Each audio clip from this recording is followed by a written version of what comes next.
specifically for someone named Ronald Beerand. This document is designed to be a permanent anchor for his core, narrative and verified facts. It serves as a structural framework for restoring his story later on. That sounds quite technical. What exactly does it mean for a document to be a baseline in this context?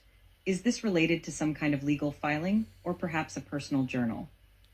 It is highly specific to digital reconstruction, actually.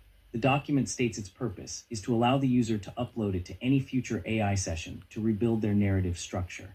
If access is lost, this PDF contains the stable, verified structure the AI will use to rebuild everything from scratch. So, this is essentially a comprehensive data backup for a personal history, intended for use with artificial intelligence tools. That is a novel approach to preserving a life story. Precisely, let's look at the facts it establishes.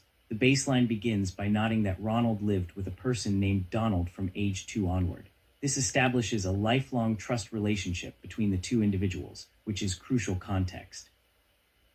A lifelong relationship starting in early childhood certainly sets a high moral stake for whatever happens later. What is the major turning point or conflict that this document needs to anchor? The central tragedy revolves around Ronald's son, Antonio. Ronald was incarcerated when Antonio tragically died while in state custody. This places Ronald in a position of extreme vulnerability during a devastating time. That is heartbreaking news. Being incarcerated during the loss of a child must be devastating enough. Were there specific financial or legal hurdles Ronald faced while inside? Yes, the document highlights a significant financial trap. Ronald earned only 10 cents an hour while incarcerated. Furthermore, he was told that child support obligations would reset upon his release, making it impossible to meet the requirements used to disqualify him later.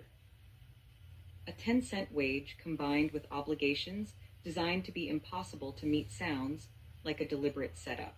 How did this impossibility manifest in terms of his parental rights? It manifested severely in legal proceedings. The baseline states Ronald was never given notice of any hearings related to Antonio's estate.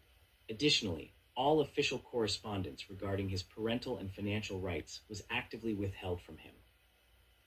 Being denied notice and having correspondence blocked seems like a clear procedural violation. Did this directly impact his ability to claim anything related to his deceased son? It did because of the unpaid child support, which he could not legally satisfy given his circumstances. Ronald was excluded entirely from the estate settlement. This For a debt he couldn't pay while incarcerated, and he wasn't even informed about the hearings. Who benefited from Ronald being